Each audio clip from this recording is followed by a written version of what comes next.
Bismillah ar-Rahman ar-Rahim. In the name of Allah, the most gracious, the most merciful. Wassalatu wassalamu ala khatim al-anbiya wa imam al-mursaleen. And may the peace and blessing of Allah be upon the seal of the prophets and the leader of the messengers, ar-Rasul sallallahu alayhi wa sallam, wa ala alihi wa sahbihi ajma'een, and upon his household and entire companions, their viewers. I greet you all with the best of greetings. Assalamu alaikum wa rahmatullahi wa barakatuh. Meaning, may the peace, blessings and mercy of Allah subhanahu wa ta'ala be upon you all. You're welcome to the final episode of the series dealing in etiquettes, mashallah. And from the beginning of the series, we've looked at the link between adab and akhlaq, that is etiquettes and character, as exemplified by our noble Prophet Muhammad sallallahu alaihi wasallam. We've also talked about the family, and with emphasis on the parents, and also with the general family, your spouses, your kin, and those whom you have ties of kinship with, as well as your children, who are all an amana. And for the one who is able to deal with them in the best of ways,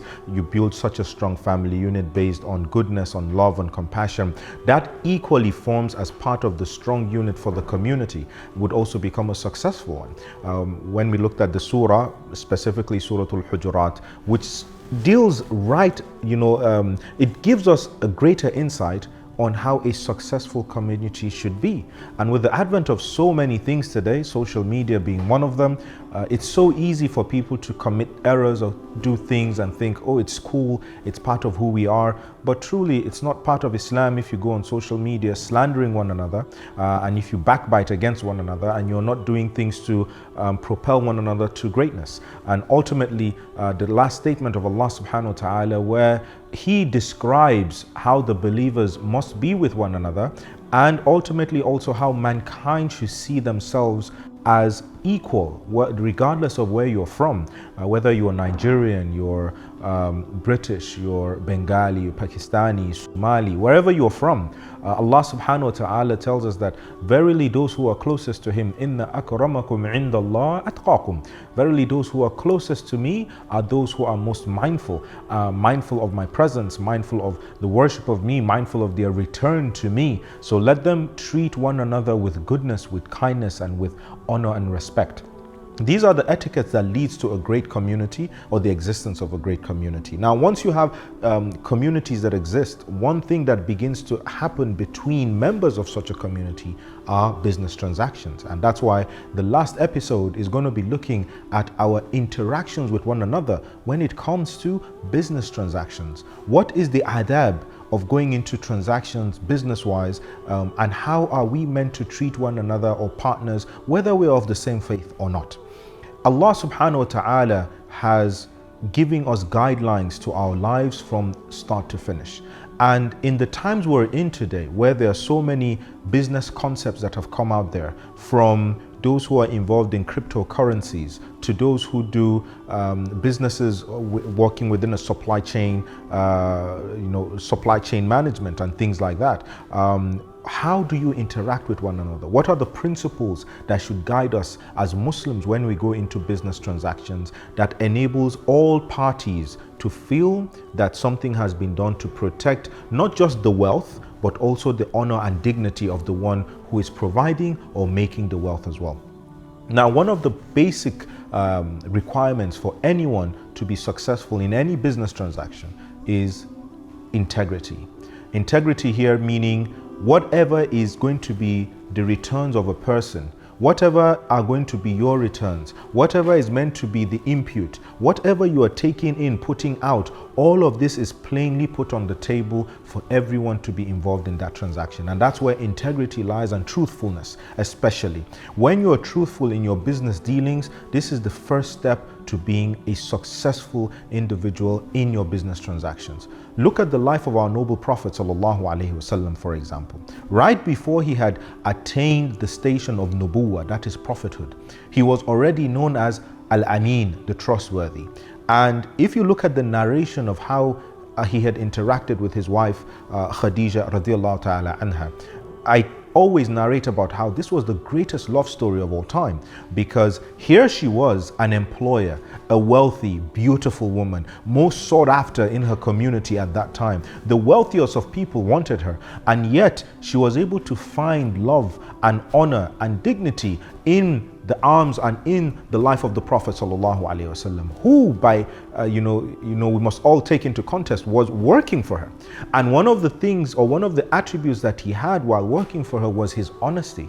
He was so honest that every time he would leave with her caravans to go and trade in one other community or one other state or one other country, he would always come back with even more than she had envisioned. And she realized that this was truly a person who was trustworthy. Today, how are we in our interactions with one another as Muslims? Are we trustworthy enough to always open up and show to others that this is what we have earned, this is what we have gotten, and this is what we are giving back? Or are we the people who constantly try to do our best to sideline others and to be deceitful and to hide whenever there are defaults in a thing, or to make excessive profit thinking that that money is blessed? Wallahi, if you make money cheating off someone else, there is no barakah in that wealth. There is no barakah in it, and you end up breaking or affecting the relationship that you have with such a person, to the degree that people begin to feel that, oh, this is not a person I can trust, so don't go into any business transactions with them. So this is the first etiquette that we must encourage and we must inculcate in ourselves as Muslims when doing business transactions with one another.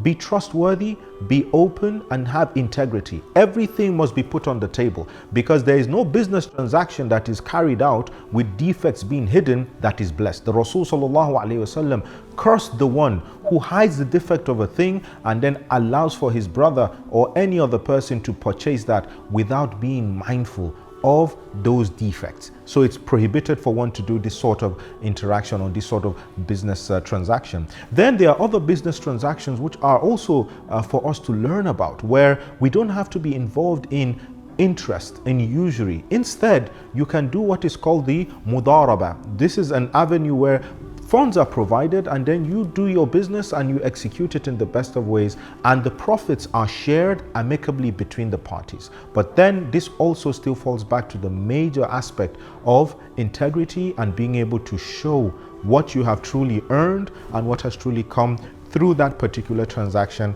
that you have carried out. The next etiquette, or the next attribute that I must also mention with respect to business transactions, is whatever you want to go into business with, whoever you are going into business with, endeavor to always have an agreement or a contract that is written between you both, between both parties. Why? Because even if you're taking a loan, Allah subhanahu wa ta'ala, the longest ayah in the Quran, talked about dain, talked about putting down an agreement for a loan. There should be a witness, there should be a document put together when it comes to you taking a loan, because it will serve as something that can be held onto in the event that something could happen. Maybe Allah takes the life of one of the parties that's involved. That is evidence to show that this is what had transpired between both. So there should always be an agreement, well-documented agreement that is approved or signed by both parties, saying this is what we have agreed to go into.